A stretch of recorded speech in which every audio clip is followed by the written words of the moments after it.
യുഎയിലെ മലയാളി പ്രവാസികളായ വീട്ടമ്മമാരും ചെറുകിട സംരംഭകരും ശ്രദ്ധിക്കേണ്ട വലിയ മാറ്റങ്ങൾ യുഎയിൽ വരുന്നു. അതായത് 2026 ജനുവരി 1 മുതൽ സമ്പൂർണ്ണ പ്ലാസ്റ്റിക് നിരോധനം ഏർപ്പെടുത്തും.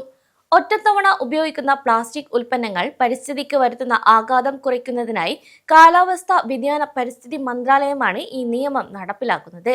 പ്ലാസ്റ്റിക് മലിനീകരണം കുറയ്ക്കാനും വരും തലമുറയ്ക്ക് വൃത്തിയുള്ള അന്തരീക്ഷം ഉറപ്പാക്കാനുമുള്ള യുഎഇ സർക്കാരിന്റെ ദീർഘകാല പദ്ധതിയുടെ ഭാഗം കൂടിയാണിത്.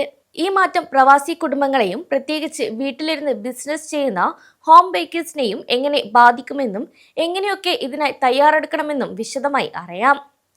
ഈ മാറ്റങ്ങൾ യുഎയിലെ ദൈനംദിന ശീലങ്ങളെ മാറ്റിമറിക്കുമെന്നും അധികൃതർ വ്യക്തമാക്കിയിട്ടുണ്ട്. കടകളിൽ നിന്ന് ലഭിക്കുന്ന പ്ലാസ്റ്റിക് സ്പൂണുകൾ, ഫോർക്കുകൾ, സ്ട്രോ, പ്ലേറ്റുകൾ എന്നിവ മുതൽ പ്ലാസ്റ്റിക് മൂടികൾ വരെ ഈ നിരോധന പട്ടികയിലുണ്ട്. അതിനാൽ ഇനി മുതൽ പുറത്തുനിന്നുള്ള ഭക്ഷണപ്പൊതികളിലോ ആഘോഷങ്ങളിലോ പ്ലാസ്റ്റിക് വസ്തുക്കൾ ഒരിക്കലും ഉപയോഗിക്കാൻ പാടില്ല. ഒപ്പം ഗുണനിലവാരം കുറഞ്ഞ 50 മൈക്രോണിൽ താഴെയുള്ള പേപ്പർ ബാഗുകൾക്കും നിരോധനം ഏർപ്പെടുത്തിയിട്ടുണ്ട്. അതിൽ കൂടുതൽ കാലം ഉപയോഗിക്കാൻ കഴിയുന്ന ബാഗുകൾ കരുതുന്നത് യുഎയിലെ പ്രവാസികൾ ഉൾപ്പെടെയുള്ള എല്ലാവരും ശീലമാക്കണമെന്നും അധികൃതർ അറിയിച്ചു. യുഎയിലെ മലയാളികളിൽ വലിയൊരു വിഭാഗം സ്ത്രീകൾ ഇന്ന് ഹോം ബേക്കിംഗ് രംഗത്ത് സജീവമാണ്.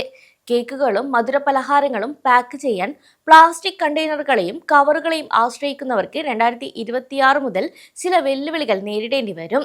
അതേസമയം ഹോം ബേക്കേഴ്സിനെ സംബന്ധിച്ചിടത്തോളം ഈ നിയമം പാക്കേജിംഗിൽ വലിയ മാറ്റങ്ങൾ കൊണ്ടുവരാൻ കൂടെ ആവശ്യപ്പെടുന്നു. കേക്കുകൾക്കും മധുരപലഹാരങ്ങൾക്കും ഉപയോഗിക്കുന്ന പ്ലാസ്റ്റിക് ബോക്സുകൾ, നൈലോൺ കവറുകൾ, കപ്പിനുള്ള പ്ലാസ്റ്റിക് മൂടികൾ എന്നിവയ്ക്ക് പകരം പരിസ്ഥിതി സൗഹൃദമായ മറ്റ് വസ്തുക്കൾ ഉപയോഗിക്കാനാണ് അധികൃതർ നിർദ്ദേശിക്കുന്നത്. കേക്ക് ബോക്സുകളുടെ മുകളിലുള്ള പ്ലാസ്റ്റിക് വിൻഡോകൾ ഒഴിവാക്കി പൂർണ്ണമായും കാർഡ്ബോർഡ് കൊണ്ടുള്ള പാക്കേജിംഗിലേക്ക് മാറുന്നത് കൂടെ ശ്രദ്ധിക്കണം. ഭക്ഷണം വിളമ്പാൻ ഉപയോഗിക്കുന്ന പ്ലാസ്റ്റിക് ട്രേകൾക്ക് പകരം മുള അല്ലെങ്കിൽ മരം കൊണ്ടുള്ള ഉൽപ്പന്നങ്ങൾ ഉപയോഗിക്കുന്നത് കൂടുതൽ ഗുണം ചെയ്യും. യുഎയിലെ മലയാളി വീടുകളിൽ ആഘോഷങ്ങളും ഒത്തുചേരലുകളും സാധാരണമാണ്. ഇത്തരം സന്ദർഭങ്ങളിൽ പ്ലാസ്റ്റിക് ഡിസ്പോസിബിൾ പാത്രങ്ങൾ ഉപയോഗിക്കുന്നത് നമ്മുടെ ശീലമാണ്. എന്നാൽ ഇനി മുതൽ ഈ രീതി കൂടി മാറ്റേണ്ടി വരും. ഇത് അധികൃതരുടെ ശ്രദ്ധയിൽപ്പെട്ടാൽ കടുത്ത നടപടികളാണ് നേരിടേണ്ടി വരിക. അതേസമയം ഇനി ഷോപ്പിങ്ങിന് പോകുമ്പോൾ കാറിൽ എപ്പോഴും തുണിസഞ്ചികളോ ഈടുള്ള വലിയ ബാഗുകളോ കരുതുന്നത് ശീലമാക്കണം. കൂടാതെ അടുക്കളയിൽ സാധനങ്ങൾ സൂക്ഷിക്കാൻ പ്ലാസ്റ്റിക് കുപ്പികൾക്ക് പകരം ഗ്ലാസ് അല്ലെങ്കിൽ സ്റ്റീൽ പാത്രങ്ങൾ ഉപയോഗിക്കുന്നത് വഴി വീട്ടിലെ പ്ലാസ്റ്റിക് ഉപയോഗവും കുറയ്ക്കാൻ സാധിക്കും. ഇത് പരിസ്ഥിതിക്ക് മാത്രമല്ല നിങ്ങളുടെ ആരോഗ്യത്തിനും ഗുണകരമാണ്. യുഎയിലെ സർക്കാർ ലക്ഷ്യമിടുന്നത് മാലിന്യങ്ങൾ കുറയ്ക്കുക എന്നത് മാത്രമല്ല, മറിച്ച് പുനരുപയോഗിക്കുക എന്നത് കൂടിയാണ്. അതിനാൽ പ്രവാസികൾ ഈ നിയമങ്ങൾ കൃത്യമായി തന്നെ പാലിക്കേണ്ടതുണ്ട്.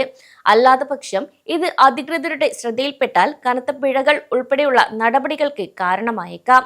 കൂടാതെ ഈ മാറ്റത്തെ വെറുമൊരു നിയമമായി കാണാതെ നമ്മുടെ കുടുംബത്തിന്റെ ആരോഗ്യത്തിനും വരും തലമുറയുടെ സുരക്ഷയ്ക്കും വേണ്ടിയുള്ള ഒരു നല്ല തുടക്കമായി ഇത് മാറട്ടെ.